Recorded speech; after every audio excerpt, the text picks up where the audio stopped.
of Harriet Tubman. Yes. Like MyEcon is the 21st century underground railroad. For real. Like here's what she said. I'm gonna pass it over to Brian. Here's what Harriet Tubman said. I want you guys to think about this. Think about what we do. Think about how you were before you were, as my man said, woke. Harriet Tubman said, throughout my career, I've saved hundreds of slaves. She said, but as I think back, I probably could have saved thousands and more only if they had known that they were slaves. You understand what I'm saying? Only if they had known that they were slaves. So don't ever take for granted your responsibility now that you know. That's right. Now that my grandmother used to say, boy, now that you know better, you better do better. So I'm saying to my Econ family, now that you guys know better, let's do better. All right? Back to Brian Bean. That's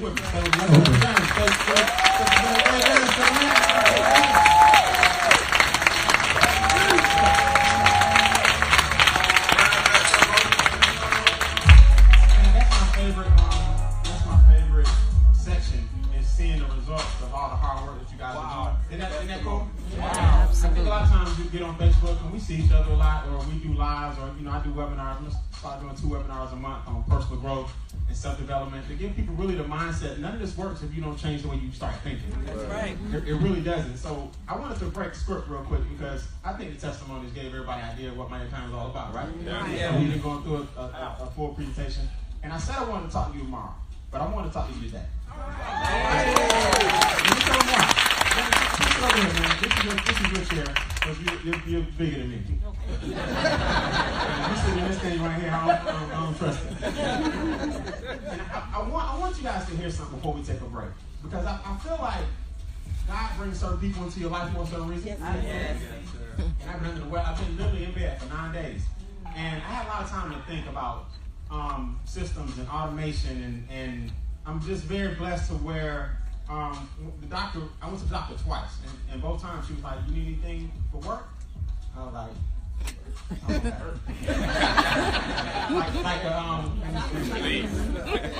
it blew me away when she asked me that, because how in the world can I be out 9 days? You know what I mean? And there's people that go to work every day, hardworking people like people in the room. We gotta get you the freedom, whatever it takes, because if I had a traditional job, I don't know if I would have been able to deal with what I just came through. And look, the flu, let me tell you something. This is not there's some people in here going through way worse. I'm not sitting up here acting like the flu. I'm talking about the things that you can, the illnesses that you can kind of get through. I'm not knocking, and there's people in here dealing with way worse situations. I'm saying when she asked me for that doctor's notice, and I was blessed enough to be like, no, I'm okay. I don't need anything to give to anybody. I said to myself right then, it's time to step up the level of automation and education this year. It's time to step up the level of commitment and dedication that you have to your business, because I want to put everybody in this room in a position where you don't need no excuse for nobody to do nothing.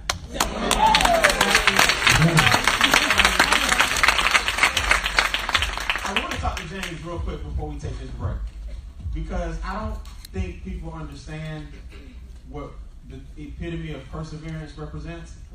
When I decided that I was going to come, because I wasn't going to come yesterday at all. I knew how he could hold it down, and I didn't want to be out here coughing and sneezing, but it's just, y'all made me feel better, so I had to come. The first person, when I stepped on the doors and they slid open, he's the first person I saw. And I want you to know how much you've inspired me, man, because I don't think you do, and y'all don't know why I'm saying this in a second. I don't think you understand that people look at my videos and YouTube and some things I'm gonna give y'all access to tomorrow and all kind of stuff, but I look at y'all too. I wrote a whole program called Speakermizer where it was created years ago. I'm gonna launch it this summer, but where I take the stories of other people and I show you how to formulate that story and brand it and monetize it as an asset, because your story is an asset. Everybody that lined up here, what you're going through is an asset. The problem is you don't think it is because you lived it. So you downplay it. Does that make sense? In other words, because you went through it, you're like, well, that's just part of my journey. But you don't know how many people that helps. Because it's hard to see the picture when you're in the frame. You understand? James, we're gonna start at the end and work backwards. Okay? You mind being an open book? I know. He already is. James, the last game changer, you wanted to come. Yes. He hit me up. He said, man, I want to be there, but I got something that happened that won't allow me to make it. Tell people where you were last game changer. In jail. He was in jail. Now I said, James, I said, what happened? He said, man, somebody disrespected my wife. I ain't asking no more questions. I said, well, then. Somebody disrespected the brother? Disrespected his wife? What At the fair. With my kids. Tell everybody what happened. And when he got out, man, it was so cool. He went live when he got home. He was like, a lot of y'all don't know, I've been in jail. And when you go to his profile, you know how it says name, single, all this stuff? It says prison.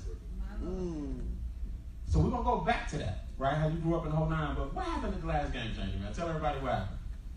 Man, I was excited to get here, right? And my wife and I, my kids, we were looking for somewhere to park. We live in Dallas, Texas. I mean, y'all know Dallas is ridiculous traffic. Yeah. They had the Texas Fair going on, and I had my kids down from Memphis, and we was looking for a place to park. And literally, it took us an hour to find somewhere to park. And when we finally found somewhere to park, the lady motioned for us to come in on the first row, park. No problem, right? So we go in, my wife is driving, we go in the park, and as we were parking, this little short guy, little chubby guy, he starts screaming at my wife, like, hey, you can't park right there. I told him, I said, roll the window down. Who you talking to, bro? Went off on it, right? And so she parked, she ended up getting out with the kid, with her daughter and my son. We ended up walking away because I didn't want to talk to him. He stayed trying to say, come on, man, let me holler at you. I don't want to talk to you, bro. Look, man, we've been taking an hour trying to find somewhere to park. We here now, let's go. I'm going to get my kids in and have some fun. You know what I'm saying? I ain't got time for all that. So he want to argue. I don't want to argue. My wife go talk to him. I go to pay the lady who initially told us to park there. So I'm talking to the lady. I'm paying the lady. I'm like, man, this is ridiculous. She's like, yeah, I know. It's too many Chiefs and too many Indians and blah, blah, blah. So we talking, right? And I'm looking at out of my peripheral vision, probably where the guy is back there in his suit. Dude comes from way over there across the street. He comes from over there to over where we were. I'm noticing he coming over here. So I'm talking to the lady. This is not even the guy I initially was arguing with. This was another guy. A completely different dude. Apparently he was a supervisor. So I'm talking to the lady, and my passion comes through. I speak a little loudly, so I don't know. He may have thought me and the lady was arguing. We was not arguing. We were talking. She was agreeing with me. So he comes up, like, what's the problem? Like, bro, ain't no problem. Go on back to business. He kept talking. When I'm heated, leave me alone. You know what I'm saying? Just leave me alone. Man. He kept talking and kept walking. I told him, bro, you take one more step, I'm going in. He took one more step. I went in. Literally. So that's what happened, man. I'm just trying to enjoy my family, have fun, man. My temper is off the chain. I thank God for personal development because it has totally changed my life. It saved my life. So James is in jail. He hit me up. He's like, Brian, I ain't gonna be able to make it, man. They got me doing about 30 days. They had me for 30 days, but I ended up doing like 8, 9 days, something like that. Okay. Now, before that, I said, James, I gotta keep you straight, man. I gotta keep you straight. He's like, yeah. I knew that he had been through a lot. Then you told me here this weekend, you've been on your own since you were how young? 11. Wow. Talk about that. How did that happen? What did you have to overcome at 11? Well, first of all, the guy that contributed to my life, he just passed last week. So they're burying him this week. Never knew him, really.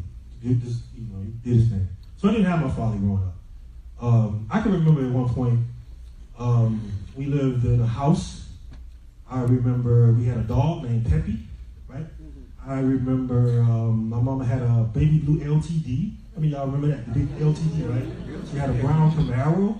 right? She had 2 cars. We lived in the house, and she was a beautician, and she owned her own salon. She did hair. I mean, literally, ladies would be in our house all night, all day, all night. Little red lights would be on in the room. So she was doing her thing. She met a guy,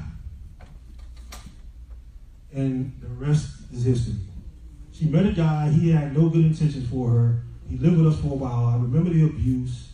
I remember her losing her shop. I remember, her ended up on drugs, crack. Later on, and I'm writing a book. Later on, I found out last year when she passed last year, because my mom passed last year. Found out through one of her friends that he had her out there prostituting. I didn't realize that, but it made sense. I mean, I can remember moments when she would come home bloody and leg broke and just bleed and just constant. It was constant hurt and pain. I couldn't figure out what the hell was going on. You know what I mean? And then it got to a point where mom wasn't coming home. I would be in the house 3 or 4 days, no food in the house. And I would have to call my grandmother and say, Granny, I didn't see my mom in a couple of days. And she, what? And she would have to come pick me up. And I would just bounce around a lot. From my grandmother's house to my aunt's house. Thank God I had, family members that cared enough to want to step in and help. But, it was the streets raised me, man. I mean, being able to gravitate towards what was cool and popular back then, started, gangbanging and just doing a lot of stuff, man, that just wasn't smart. You know what I'm saying? And that's why I believe so much in the power of association in your environment, because it can consume you to a point where you don't make the right decisions. And so that's what the situation was, man. Didn't have my mom after that, because that's when things really started going down. She stopped coming home. She was out there doing her thing. And I was like 11, 12 years old. Not going to school for 1 whole year. And then repeat another grade. It was a mess. But God. Yeah. I'm going to tell you guys something. People don't want to go through their story. But that's your story. We don't want to go through the things that we go through while we're going through them. See, the thing is, we shouldn't just be going through them, we should be growing through it. Right. That's what I'm saying. And so thank God that I was able to grow from that experience and be a father in my children's life. I have 3 kids now. 2 of my own, my wife has 1. And, being a father, to me, is the greatest gift on earth. The greatest privilege on earth, to be able to be there for your children. And so, that's what we are right now, man. I mean, I just thank God for the experience. It wasn't pretty. Landed me in the prison for 10 years, 8 months. Spent 10 years and 8 months in prison. And like Ivy said last night, what does a millionaire look like? When I tell people that on stage, I speak on stages all the time. Hundreds of people, thousands of people. And every time I say that, I'm an ex-convict. I spent 10 years in prison. People are like, what? You don't look like an ex-convict. What does an ex-convict look like, right? Thank God we don't look like what we've been through, right? You know what I'm saying?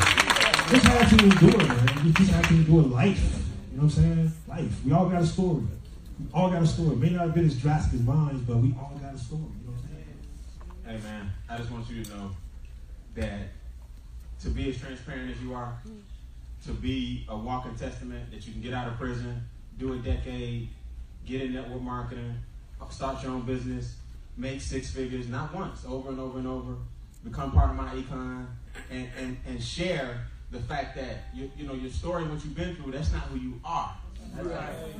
That's not who you are. That's a part of what made you where you're going, which is yet to be determined. Yeah. Your story and what you've been through is not necessarily who you are. That's a part of where you're going, which is yet to be what? Determined. And every day, man, you guys are creating success for yourselves. The ups, the downs, the trials, the tribulations, the celebrations. You're creating a story for yourself. But the thing you got to do now is understand that the test that you're passing, because you're passing it, if you wouldn't be here, you wouldn't pass the test. Right. The test that you're passing right now, you got to make sure that the reward that is waiting on you, you got to make sure you get through the test so that you can get the rewards that are waiting on you, because they will be bestowed upon you. But nobody said it was going to be easy. Does that make sense? Don't ask for it to be easy. Ask for it to be worth it. Yeah. Don't ask for it to be easy. Ask for it to be worth it.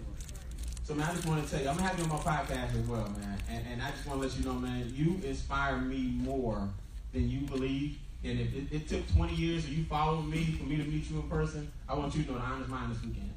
Yeah. Vice versa.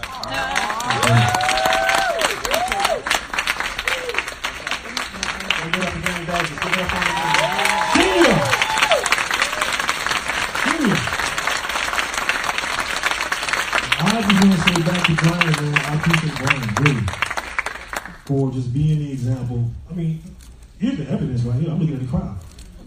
The crowd is the evidence of what this man's leadership is all about. So I really appreciate you, Brian, for yielding this opportunity for me to come on this stage. First game changer. I mean, I'm looking at the room. All these sharp brothers in here. All these beautiful sisters in here. You guys are way more qualified than I am to be on the stage. But God allowed me the opportunity to be on the stage. I don't take it for granted every time I speak. So I thank you, brother. Thank you, man. For giving me the opportunity, man. All right. Good job. We're going to take a quick 15-minute break. Is that okay? Yeah. We're going to take a 15-minute break. I'm going to come back up. I'm going to give you guys 2 frameworks that literally sent me, when I hit infinity, it was the $199 that he was talking about, right? But when I hit infinity, it was $199. But I'm going to give you the 2 frameworks that sent me from 0 to 60 in record time. And then we're going to do some actual, it's time to start getting it. I was going to save it for tomorrow. We're going to do some actual on-the-job training, I'm going to call it. Right? Instead of teaching what's called conceptually, which is where I talk and you write, I talk and you write, we're going to do what's called tactically. That means I do and you do, I do and you do. Is that okay? Yeah. Let's take a 15-minute break. We'll come back.